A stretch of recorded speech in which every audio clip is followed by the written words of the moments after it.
와이즈 클럽. 당신도 투자로 인생을 바꿀 수 있습니다. 고정 댓글을 확인하세요. 미국 다음으로 전 세계에서 소프트웨어 강국 넘버 2 이렇게들 많이 얘기를 하는데, 미국 실리콘밸리의 쟁쟁한 빅테크 기업들의 CEO가 인도계, 그 배경이 뭘까요? 제가 보는 거를 뭐 한 4가지 정도를 좀 말씀드리자면,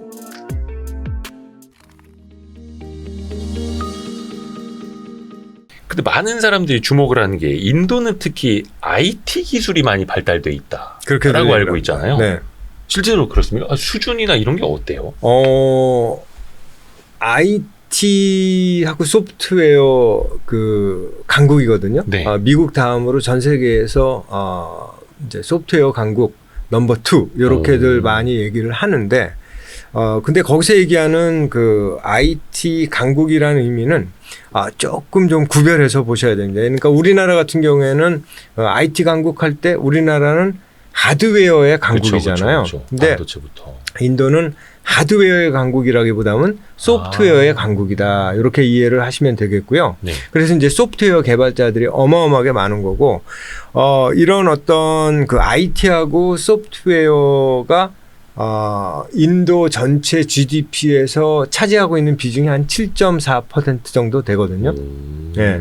인도는 사실은 제조업이 특히 그 중국이나 우리나라하고 비교를 해봤을 때 조금 좀 덜 발달한 건 사실이거든요. 2020년 기준으로 봤을 때 인도 GDP의 구성을 이제 서비스업, 제조업, 농업하고 이렇게 보면 제조업이 한 54% 정도, 그 서비스업이 한 54% 정도 차지하고요. 네, 네. 제조업은 16% 조금 위. 그다음에 이제 농업도 한 16% 조금 위. 근데 이제 농업에 종사하는 사람들의 숫자로는 한 50%가 넘습니다. 그러니까 크게 보면은 아직도 인도는 사실은 농업 베이스의 국가다라고 볼 수가 있는 거거든요. 네. 볼 수가 있는 거죠. 그런데 이제 아까 말씀드렸던 그 IT 소프트웨어가 전체 GDP에서 차지하는 것이 비중이 한 7.4% 정도 되니까, 그러니까 서비스 산업에 들어가는 그런 비중이, 네. 그래서 그래도 전체 GDP의 3.5조 달러의 7.4%면은 굉장히 큰 규모로 보시면 되겠죠. 네. 소프트웨어, 그러니까 소프트 파워가 강한 나라인데, 네. 그 사실 뭐 많은 그 기사를 통해서 접하시겠습니다만, 미국 실리콘밸리의 쟁쟁한 빅테크 기업들의 CEO가 네네. 인도계 사람들이 많죠. 많죠. 그 구글 CEO 순다르 피차이 대표적이고, 사티아 나델라 마이크로소프트도 그렇고, IBM도 아르빈드 크리슈나. 네.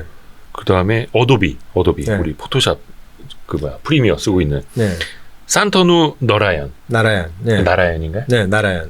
발음이 어려워서. 그러니까 이런 분들이 인도계가 실리콘밸리 빅테크를 꽉 잡고 있는 건데. 그렇죠. 그 배경이 뭘까요? 뭐 인도에 이렇게 컴퓨터 학원이 어릴 적부터 잘 돼 있었던 건지. 몇 가지가 있는데요. 예. 일단 제가 뭐 분석 기사들이 이렇게 쭉쭉 나오고 있는데, 제가 보는 거를 뭐 한 4가지 정도를 좀 말씀드리자면, 일단 영어를 굉장히 유창하게 하거든요. 기본적으로 인도계의 비중이 실리콘밸리의 전체 3분의 1 정도 된다는 얘기는 여러 군데서 이제 얘기가 나왔기 때문에. 근데 그 배경에는 의사소통이 비교적 영어를 하기 때문에, 잘하기 때문에 그게 기본이네요. 자유롭다. 그렇게 생각하신 유창한 영어가 한 가지가 있을 수가 있겠고요. 두 번째로는 인도에서 그 영의 개념을 처음 발견을 했고, 그 다음에 또 19단을 외우잖아요, 그 친구들이. 그러면서 숫자 0 하고, 숫자 0하고 19단. 9구단이 아니라 19단. 그러면 예를 들어서 18 곱하기 17은 얼마냐? 우리는 계산기. 98, 72 계산기 뜯어야 되잖아요. 근데 인도 애들은 19단을 기본으로 하기 때문에 나와요? 바로 나오죠. 바로 나오죠. 해볼라 해도 안 되는데 그거. 근데 이제 그런 저변에 깔린 것들이 나중에 이제 자라면서는 대학교에 가고는 보통 보면은 컴퓨터 공학이나 엔지니어링을 전공을 하거든요. 음. 그래서 이제 두 번째가 이제 그런 어떤 공학이나 컴퓨터 공학이나 엔지니어링 전공하는 것들이 영향을 미치고, 세 번째로는 아까 말씀하셨던 그 어도비의 그 산타나 나라엔. 그 나라엔이나 네. 마이크로소프트의 그 사티아 나델라나 네네네. 순달 피차이 구글 같은 예. 사람들이 이렇게 보면요, 어디서 영입이 막 돼갖고 CEO가 된 게 아니라 그 마이크로소프트, 구글, 그다음에 어도비 같은 경우도 굉장히 오랫동안 그 근무를 한 친구들이에요. 그래서 내부 출신. 그렇죠. 그러니까 이미 CEO가 되기 훨씬 이전부터 그 MS의 또 구글의 어도비에 근무를 하고 있었다는 거죠. 그래서 중장기적인 근속을 통해서 내부적으로 성실함과 끈기를 보여준 게 있습니다. 네, 그런 것들이 영향을 미쳤죠. 그러니까 그 미국 사람들은 막 자주 이직하고 이럴 네네. 때 그냥 인도계 사람들은 개발자부터 해서 팀장 올라가고 10년, 15년, 20년 네. 이렇게 근속을 갖다가 끈기 있게 성실하게 하는 거죠. 그런 것들이 영향을 미친 것이라고 보여지고요. 마지막으로 또 하나는 인도는 아까도 말씀드렸지만 언어가 무지하게 다양하고 네. 그다음에 또 인종도 사실 다양하고 종교도 다양하잖아요. 네. 그러다 보니까 그런 어떤 다원화된 사회에서 그 환경 자체가 굉장히 경쟁 환경 아니겠습니까? 네. 먹고 살아야 되고 이 경쟁에서 이겨내야 되고 하는 그런 어떤 다원화된 사회, 그리고 환경으로부터 오는 어떤 어댑테이션의 능력, 적응의 능력이 제가 볼 땐 굉장히 뛰어난 것 같아요. 약간 경쟁을 해야 하는 그런 DNA가 있는 거네요. 그렇죠. 거기다가 이제 마지막으로 하나 꼽는다면 그 아무래도 지금 말씀하신 회사들이 전부 미국의 그 빅테크잖아요. 네네네. 그래서 1960년대 중후반서부터 이민 정책이 미국에서 바뀝니다. 그래갖고 이런 그 고학력의 그 특히 이제 공학 쪽에 엔지니어링 쪽에 네. 전공했던 친구들을 이민자를 어떤 그 굉장히 그 적극적으로 그 미국이 받아들였죠. 그런 것들이 영향을 미쳤다고 봅니다. 그러니까 똑똑하고 공부 잘하고 뭐 소프트웨어 개발에 훨씬 더 도움이 되고 영어도 잘하고 네. 성실하고 장기 근속하고 끈기 별로 있고 끈기 있고 또 18 곱하기 17 하면 바로 나오고 네. 19단 외우고 네. 그다음에 다양한 환경에 적응력이 높고 네. 또 우리 저희 학부모님들이 이거 보시고 얘들아 일로 와봐 19단을 외워보자. 사실 저도 좀 가르치려고 그러다가 그러셨어요? 이게 사실 쉬운 게 아니죠. 네, 쉽지 않죠. 그리고 인도 공과대 IIT 네네. 이 학교가 엄청나게 명문이라면서요.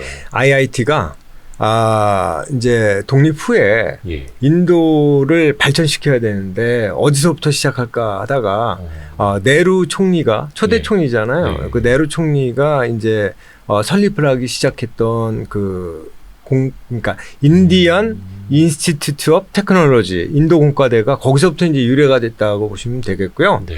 이 IIT라고 우리가 흔히 부르잖아요. 근데 실제로 많은 사람들이 그 실력이 굉장히 뛰어나서 그 IIT의 그 학생들이 우스갯소리로 뭐 MIT에 떨어지면 IIT에 떨어지면 MIT 간다 이런 그 얘기가 그 제가 이제 머니투데이 방송을 할 때도 그 얘기를 했었고요.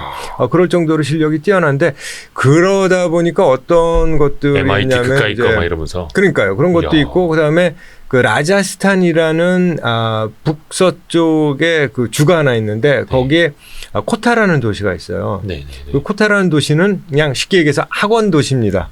우리로 치면 이제 공시생들이 많이 몰려 있는 데가 노량진이잖아요. 네네. 도시 전체가 학원이다. 그래서 거기에 한 20만 명이 몰려서 학원 공부를 하면서 IIT를 가기 위해서 노력을 한다. 이야. 그렇게 돼 있습니다. 근데 이제 거기 학원비가 굉장히 비싸요. 그래갖고 웬만한 사교육이 막 인도 그 중류층 가정의 그 1년 생활비의 반 정도를 그 학원비로 드릴 정도로 그렇게 공을 들이고 있거든요. 와. 그래갖고 IIT를 가는 겁니다. 그래서 그걸 배경으로 해갖고 우리가 이제 오징어 게임이 언제 나왔죠? 벌써 한 2년 됐나요? 1년 반 됐나? 오징어 게임이 한 뭐 1년 반, 2년 됐죠. 예, 근데 예, 이제 그때 오징어 게임이 전 세계 모든 나라에서, 모든 나라는 아니고 네. 대부분 1등을 했었잖아요. 그렇죠. 넷플릭스에 올라가면서. 네네네. 근데 그때 인도에서 유일하게 오징어 게임보다 앞섰던 그 넷플릭스의 드라마가 코타 팩토리라는 게 있습니다. 그게 아니고 네. 아까 말씀드렸던 그 라자스탄 코타라는 그 학원 도시의 그 스토리를 드라마로 엮어서 내보낸 게 코타 팩토리예요. 아, 넷플릭스. 예. 그래서 그것이 이제 오징어 게임보다 앞섰다고 이제 말씀드리는 거죠. 그럴 정도로 IIT 들어가기가 이렇게 열기가 높습니다. 네. 힘들고. 인도 공과대가 괜히 명문이 아니고 진짜 도시 전체가 학원일 정도로 IIT에 보내기 위해서 교육열을 그냥 쏟아붓는 거고. 정리를 너무 잘해 주셔가지고. 아니요, 아닙니다. 네. 그러니까 이런 데가 있으니까 그 정도 발전을 하는 건데 또 사실 그 현실적으로는 거기 들어가기가 정말 빡센 어렵죠. 거고 조기 교육 19단 괜히 외우라는 게 굉장히 어렵죠. 예. 또 요즘에 많은 기업들이 당장 테슬라도 그렇고 네. 삼성 뭐 현대차도 그렇고 네. 인도 진출을 엄청나게 준비하고 네네. 실질적으로 뭐 책 제목도 코끼리에 올라타란데 네. 코끼리에 올라타려고 기업들이 막 몰려가더라고요. 많이 그렇게 하고 있죠. 근데 인구나 성장 속도나 네. 이런 거로 봤을 때는 그냥 인도 시장이 이제는 메인이라고 하기는 좀 그런데 네. 이 시장을 간과할 수가 없는 파이가 되는 거잖아요. 그렇게 되는 거죠. 예. 지금 이렇게 그 이해를 하시면 될 것 같아요. 그 질문을 제가 이렇게 많이 봤는데 인도가 지금 현재 중국을 대체할 수 있냐 없냐. 아, 네. 당분간 대체할 수가 없죠. 그거는 아직은 차이가 좀 답이 나니까. 답이 명확합니다. 대체할 수가 없거든요. 하지만 제가 볼 때 5년, 10년 후에는 어찌 될지 모른다. 거의 뭐 한 10년쯤 후에는 제가 보는 인도 경제는 중국 경제에 버금갈 만큼의 그 캐패시티를 가질 것이다라고 저는 파악을 하고 있고요. 네. 아까 이제 그 GDP 전 세계 5위 말씀을 하셨지만 앞에 미국, 중국, 일본, 독일 이렇게 있는 거잖아요. 네. 근데 이제 미국이 뭐 한 25조 달러, 중국이 18조 달러, 그다음에 저쪽 그 일본 같은 경우가 4.3조 달러, 그다음에 독일 바로 앞에 있는 독일이 한 4조 달러 정도 되니까 제 개인적으로 봤을 때는 늦어도 뭐 2030년이면은 전 세계 GDP 3위를 얘기하는데 그게 아니고 빠르면 2027년, 늦어도 2028년이면 제가 볼 때는 인도 경제가 GDP 넘버 3가 되는 날이 온다. 저는 그렇게 지금 현재 예측을 하고 있는 거고요. 근데 아까 이제 뭐 총인구, 생산 가능 인구, 젊은 인구, 그다음에 뭐 중산층 뭐 이렇게 말씀을 드렸는데 그런 것들이 결국 거대한 매력적인 시장으로 연결된다는 말씀을 드렸고, 그다음에 또 빠르게 그나마 지금도 경제 성장을 하고 있다고 또 말씀을 드렸는데 또 한 가지가 요새 이제 많이 나오는 게 이런 거 아니겠습니까? 미중 패권 경쟁이 굉장히 치열하게 전개가 되고 있는데 몇 년 전서부터 이제 전 세계 공급망 GVC가 재편이 되고 있잖아요. 그렇죠. 사실은. 근데 이제 재편되고 있는 그 와중에서 나오고 있는 얘기가 차이나 플러스 원입니다. 그거는 뭐 이해를 하시나요? 그러니까 차이나 플러스 원이라는 딴 게 아니라 내가 그 미국의 회사다 아니면 네. 네덜란드의 회사인데 중국에 공장이 있으면 중국의 공장을 두고 추가로 뭐 인도나 베트남이나 인도네시아나 태국에 공장을 더 두는 거거든요. 그게 네. 이제 차이나 플러스 원. 왜? 다변화를 해야 되니까. 미중의 패권 다툼 속에서 그렇죠. 결과가 어떻게 풀릴지 모르기 때문에 차이나 플러스 원을 통해서 결국 그 리스크를 이렇게 분산시키려는 노력을 하고 있는데, 이렇게 뭐 GVC가 재편되고 그다음에 그 차이나 플러스 원이 나오고 있는 와중에서 자, 그럼 어떤 데가 좋은데 하고 후보지들을 물색을 할 거 아니에요. 그렇죠. 보니까 인도가 굉장히 강력한 그 어떤 후보지로 떠오르는 거죠. 왜? 상대적으로 이제 저임금입니다. 네네. 지금 그 OECD 2021년 자료를 보면요. 그 인도의 그 정규직의 그 임금이 한 $2,000 정도 수준이거든요. 근데 반면 중국 같은 경우에 한 14,000불을 넘어가요. 14,000달러를 넘어가니까 확실하고 분명하게 상대적인 저임금의 이점이 사실은 좀 있고요. 네. 거기다가 또 한 가지 말씀을 드릴 수가 있는 게 뭐가 있냐면은 지금 그 아까 이제 영어를 사용하는 걸 이제 네. 말씀 나눴잖아요. 네. 그러면서 아무래도 미국이나 유럽 나라 입장에서는 그런 영어를 사용 가능하다는 측면에서 인도 친구들이 접근성이 좀 쉬워지는 그렇죠. 그런 효과도 있죠. 어. 또 하나 지금 인도 정부 같은 경우에는 바로 이런 어떤 전 세계 GVC 그다음에 차이나 플러스 원이라는 맥락에서 봤을 때 지난 2019년부터 네. 그러니까 코로나 이전부터 뭘 했냐면은 PLI라고 해갖고 그 생산 연계 인센티브를 갖다가 인도 정부하고 계약을 체결을 하면은 그 인센티브를 부여하는 작업을 갖다가 뭐 제조업체들을 대상으로 지속적으로 지금 해왔어요. 기업들에게. 그래서 계약을 인도 정부하고 체결해서 일정 기간 동안에 너희가 얘기한 그 투자, 그 다음에 그 늘어난 그 생산 그 세일즈가 자기네들 조건에 부합하면 우리가 4 내지 한 6% 정도의 인센티브를 줄게. 세일즈에 그 근거해서 이렇게 지금 얘기를 했거든요. 인도 정부가. 근데 물론 그게 아주 커다란 액수는 아니었지만 그런 작업들이 지속적으로 되어 왔고 최근에는 이제 기사를 보셨겠지만 인도 정부가 부쩍 신경 쓰는 것 중에 하나가 특히 반도체하고 그다음에 이제 배터리 네. 산업을 확충해야 되겠다. 그렇죠. 본격적으로. 예. 그렇게 지금 얘기를 하고 있거든요. 그래서 네. 반도체 부여하는 인센티브가 확정된 것이 100억 불.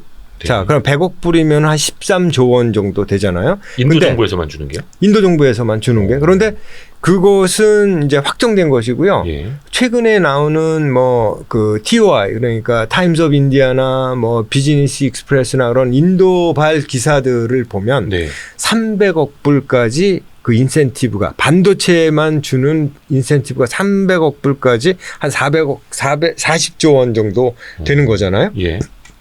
아직 확정된 건 아닌 걸로 제가 알고 있고요. 예. 그렇게 늘어나고 있고 그다음에 배터리 쪽에도 일단 얘기되는 것만 뭐 한 우리 돈으로 3.4조 원 정도의 보조금을 지급한다. 인센티브를 지급한다. 이런 식으로 얘기가 되고 있어서 심지어는 뭐 그 나중에 이제 확인은 해봐야 되겠지만 LG 엔솔 같은 데도 네.